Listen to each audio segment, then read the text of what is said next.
Hello everyone, क्या हाल सबके। I hope आप सब बढ़िया होंगे। आज का जो हमारा वीडियो रहेगा ये रहेगा केमिस्ट्री पार्ट से क्लास 10th का, और चैप्टर का नाम रहेगा केमिकल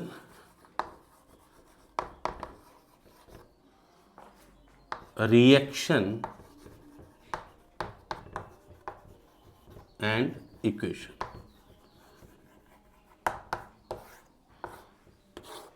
आज का जो हमारा टॉपिक रहेगा ये केमिकल रिएक्शन और इक्वेशन के बारे में रहेगा कि what is chemical reaction, what is chemical equation.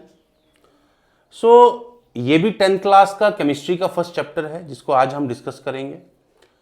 तो बेटा अगर हम केमिकल रिएक्शन की बात करें तो केमिकल रिएक्शन हर एक ऐसा प्रोसेस है जिसमें नई चीजें जो हमारे पास ऑब्टेन्ड होती हैं, हम इसमें कह सकते हैं a chemical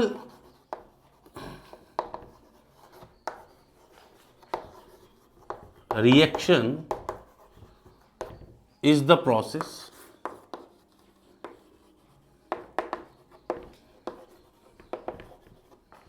in which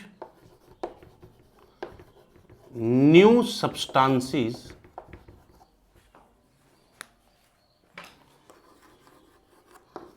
are obtained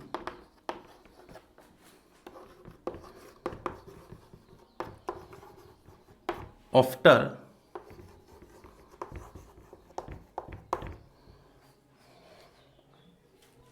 the reaction between the substances। इसमें हम ये कह सकते हैं कि केमिकल रिएक्शन हर एक वो ऐसी चीज जिसमें नए सब्सटेंसेस ऑब्टेन होंगे। और नए सब्सटेंसेस कैसे ऑब्टेन होंगे? जब पुराने सब्सटेंसेस आपस में रिएक्ट करेंगे।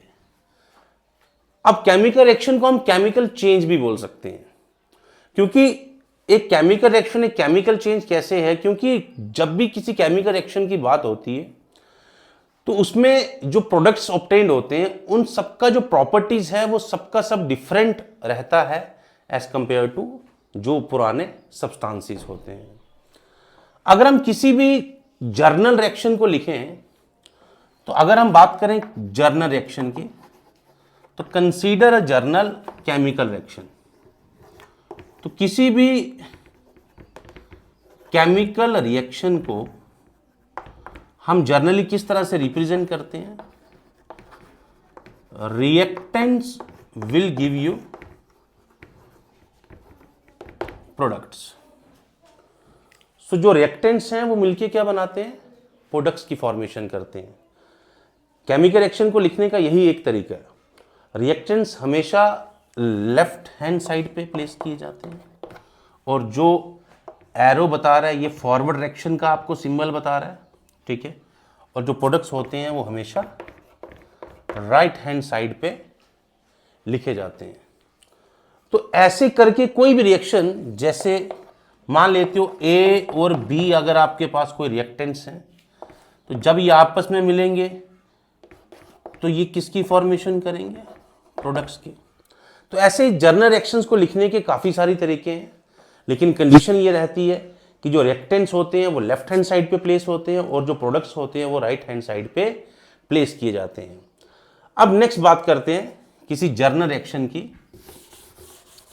जैसे लाइक हमारे पास अगर इन टर्म्स ऑफ एलिमेंट्स देखा जाए या इन टर्म्स ऑफ मॉलिक्यूल्स देखा जाए, मान लेते हो आपके पास कोई एलिमेंट्स हैं लाइक कार्बन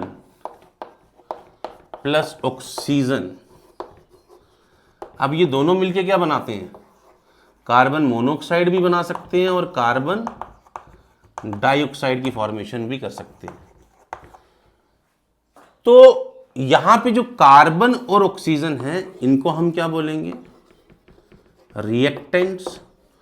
और जो कार्बन डाइऑक्साइड है इसको हम क्या बोलेंगे? प्रोडक्ट। अब कैरेक्टरिस्टिक्स ये बोलते हैं केमिकल रिएक्शन के कि जब भी केमिकल रिएक्शन ऑकर होगी तो उन सब में कुछ चीजें ऑब्जर्व करने को मिलती हैं। वो क्या क्या हो सकती हैं, जिसको हम बोलेंगे characteristics of a chemical reaction. Chemical reactions के जो कैरेक्टरिस्टिक्स हैं वो क्या क्या होते हैं। तो फर्स्ट कैरेक्टरिस्टिक्स की अगर हम बात करें तो जब भी केमिकल रिएक्शन ऑकर होगा उसमें कंसंट्रेशन का चेंज भी होता है, change in the concentration of the substances. Second, अगर हम कैरेक्टरिस्टिक्स की बात करें, so there is a change in the colour of the substances. क्या पता रिएक्टेंट में कुछ कलर हो रहे हैं और प्रोडक्ट्स में जाके कलर चेंज हो जाए, तो ये भी होता है। थर्ड, अगर हम बात करें कैरेक्टरिस्टिक्स की, तो इसमें हम ये लिख सकते हैं there is a change in the temperature of the substances. Temperature में भी चेंज होता है। नेक्स्ट, अगर हम बात करें there is an evolution of gas. बेटा जब भी केमिकल रिएक्शन होती है कई बार गैस का एवोल्यूशन होता है, गैस बाहर निकलती है एज अ प्रोडक्ट, और इस तरह से और भी बड़े सारे कैरेक्टरिस्टिक्स जो हैं वो हमें देखने को मिलते हैं, लाइक प्रेसिपिटेशन फॉर्मेशन। ऐसे और भी काफी सारी कैरेक्टरिस्टिक्स हैं, लेकिन ये जो बेसिक कैरेक्टरिस्टिक्स हैं ये हमें देखने को मिलते हैं जब भी कोई केमिकल रिएक्शन ऑकर होता है। तो that is called the chemical reaction only. So if you can talk about the equation कि व्हाट इज केमिकल इक्वेशन, तो अगर हमें केमिकल इक्वेशन के बारे में पढ़ना है तो हम केमिकल रिएक्शन को ही केमिकल इक्वेशन बोलेंगे, लेकिन जो कंडीशन होगा वो थोड़ा सा अलग रहेगा। तो किसी भी केमिकल रिएक्शन को हम केमिकल इक्वेशन कब बोलेंगे, तो बात करें केमिकल इक्वेशन की, तो बेटा जब किसी भी केमिकल रिएक्शन को इन टर्म्स ऑफ सिंबल्स आप रिप्रेजेंट करते हो तो उस चीज को हम केमिकल इक्वेशन के नाम से जानते हैं। Like you can say that it is the symbolic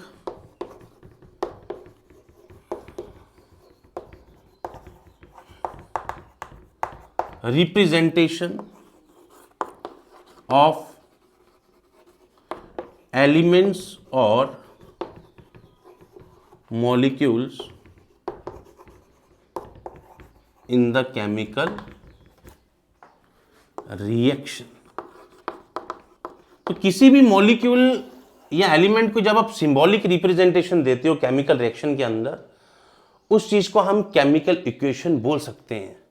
और दूसरी कंडीशन ये रहती है कि किसी भी केमिकल इक्वेशन को आप तब, किसी भी केमिकल रिएक्शन को आप केमिकल इक्वेशन तब बोलोगे जब वो it satisfy the law of conservation of mass. जब वो law of conservation of mass को सेटिस्फाई करेगा। इसका मतलब यह है सीधा सीधा कि अगर आप केमिकल रिएक्शन को सिंबॉलिकली रिप्रेजेंट कर रहे हो तो जितना मास रिएक्टेंट का होगा उतना ही मास प्रोडक्ट का होना चाहिए, तब जाके वो एक बैलेंस्ड केमिकल इक्वेशन कहलाएगी। ठीक है, अब मैं एक एग्जांपल के थ्रू आपको थोड़ा सा एलैबोरेट करता हूं इस चीज को। जैसे कार्बन का सिंबल क्या है, C, और ऑक्सीजन डायटोमिक है which is represented as O2। तो कार्बन प्लस ऑक्सीजन मिलके क्या बना रहे हैं, मान लेते हो कार्बन मोनोऑक्साइड बना रहे हैं, CO। CO क्या है, carbon monoxide, 1 atom of oxygen है। अब अगर हम इसकी बात करें कि क्या ये केमिकल इक्वेशन सही है जो हमने लिखा, क्या ये केमिकल इक्वेशन आपके पास सही है, क्या ये law of conservation of mass को सेटिस्फाई कर रही है, तो हम इसको वेरीफाई करेंगे, चेक करेंगे। वो कैसे करेंगे कि जो रिएक्टेंट और प्रोडक्ट के अंदर जो नंबर ऑफ एटम्स हैं अगर वो बराबर हैं तो मतलब law of conservation of mass satisfied है। अगर बराबर नहीं है तो आपको बराबर करने पड़ेंगे। तो यहां पे देखिए, यहां पे 1 एटम ऑफ कार्बन है और यहां पे भी 1 एटम ऑफ कार्बन है, तो कार्बन कार्बन दोनों में बैलेंस है। लेकिन अगर हम यहां पे बात करें तो 2 एटम ऑफ ऑक्सीजन है, लेकिन यहां पे 1 एटम ऑफ ऑक्सीजन है, मतलब ऑक्सीजन बैलेंस नहीं है। तो this is not the chemical equation. अब क्या करें? अब हमें जिस तरफ बैलेंस नहीं है उस तरफ एक नंबर, एक कोफिशिएंट का इस्तेमाल करना पड़ेगा, और उस कोफिशिएंट को हम मल्टीप्लाई करेंगे पूरे मॉलिक्यूल के साथ। जैसे यहां पे 2 एटम ऑफ ऑक्सीजन है तो यहां पे भी क्या लग जाएगा? 2 molecule of CO, carbon monoxide. अब देखो ऑक्सीजन के साथ 2 लग रहा है तो यहां पे भी ऑक्सीजन के साथ 2 है, ये बैलेंस है। लेकिन कार्बन चेंज हुआ, अब यहां पे 2 एटम ऑफ कार्बन है और यहां पे भी हम क्या लगा देंगे? 2 एटम ऑफ कार्बन। अब देखो दोनों तरफ के जो एटम्स हैं वो बराबर हैं, मतलब ये जो केमिकल इक्वेशन आपने लिखी ये बिल्कुल सही है।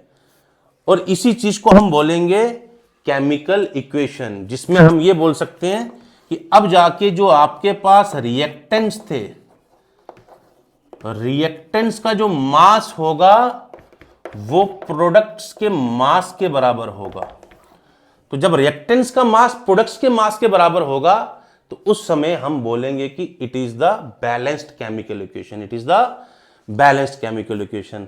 सो ऐसी और भी बड़ी सारी एग्जांपल्स हम अपनी डेली लाइफ में देखते हैं। थोड़ा एग्जांपल और लेते हैं इसमें, जैसे मैग्नीशियम। तो मैग्नीशियम का सिंबल क्या है? Mg। Oxygen O2। लेकिन जब फार्मूला बनेगा तो क्या बनेगा? Mg और ऑक्सीजन मिलकर क्या बनाएंगे? Magnesium oxide. बेटा फार्मूला बनाना आना चाहिए आपको, केमिकल फार्मूला पता होना चाहिए। अगर केमिकल फार्मूला पता है तो ये फार्मूला आपको पता चल जाएगा, इजीली पता चल जाएगा। जैसे मैग्नीशियम की वैलेंसी होती है 2, ऑक्सीजन की वैलेंसी भी 2, 2 कैंसिल, क्या बन गया? MgO। अब क्या बना? MgO। तो MgO को हम बोलेंगे मैग्नीशियम ऑक्साइड। ओके, तो ये भी आपका सॉलिड स्टेट में रहेगा। ठीक है, अब देखिए क्या ये केमिकल इक्वेशन सही है? तो आप वेरीफाई कर सकते हो कि यहां पे 1 एटम मैग्नीशियम का है, यहां पे 1 एटम मैग्नीशियम का है, बराबर है। यहां पे 2 एटम ऑक्सीजन के हैं बट यहां पे 1 एटम ऑक्सीजन का है, तो हम क्या करेंगे? 2 के साथ पूरे मॉलिक्यूल को मल्टीप्लाई करेंगे। तो यहां पे 2 MgO और यहां पे भी क्या आ जाएगा? 2 Mg। अब देखिए ये जो इक्वेशन बनी ये बैलेंस्ड है, क्योंकि जितना रिएक्टेंट के अंदर एटम्स है उतना ही एटम प्रोडक्ट के अंदर भी है। तो it means that mass of reactants is equals to the mass of products, यहां पे कहलाएगा। So this is said to be a balanced chemical equation. तो अब आपने नेक्स्ट जब भी किसी भी इक्वेशन को आप रिप्रेजेंट करो, और इस पूरे चैप्टर में आप इक्वेशन को इसी तरह से रिप्रेजेंट करोगे, उसको बैलेंस भी करोगे, तो अपने ध्यान में रखने की law of conservation of mass satisfy होना चाहिए। और आप सबको पता होना चाहिए कि law of conservation of mass हमें किस साइंटिस्ट ने दिया था? एंटोनियो लेवाइजर। तो लेवाइजर करके जो साइंटिस्ट थे उन्होंने हमें firstly law of chemical combination के बारे में बताया था, और उन्हीं को हम फादर ऑफ केमिस्ट्री भी बोलते हैं। ओके, क्या नाम है? Antonio Lavoisier, which is also known as the father of chemistry. So ये हमारा एक छोटा सा टॉपिक था जिसमें हमने केमिकल रिएक्शन और इक्वेशन को डिस्कस किया। बड़ा स्मॉल सा टॉपिक है। अब नेक्स्ट टॉपिक में हमारा जो वीडियो रहेगा वो रहेगा टाइप्स ऑफ केमिकल रिएक्शंस के बारे में, जिसमें हम ये सब डिस्कस करेंगे।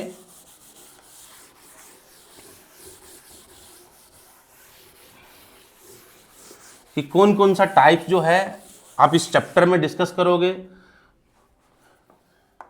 जैसे कि टाइप्स ऑफ केमिकल रिएक्शन में सबसे पहले आप कॉम्बिनेशन रिएक्शन के बारे में पढ़ोगे, फिर आप डिकम्पोजिशन रिएक्शन के बारे में पढ़ोगे, और डिकम्पोजिशन के आगे सब टाइप्स पढ़ोगे आप। Thermal decomposition reaction, photolytic decomposition reaction और electrolytic decomposition reaction. Third one आप मेन पढ़ोगे, डिस्प्लेसमेंट रिएक्शन क्या होता है बेटा, डिस्प्लेसमेंट रिएक्शन, जिसमें हम सिंगल डिस्प्लेसमेंट करना सिखाएंगे।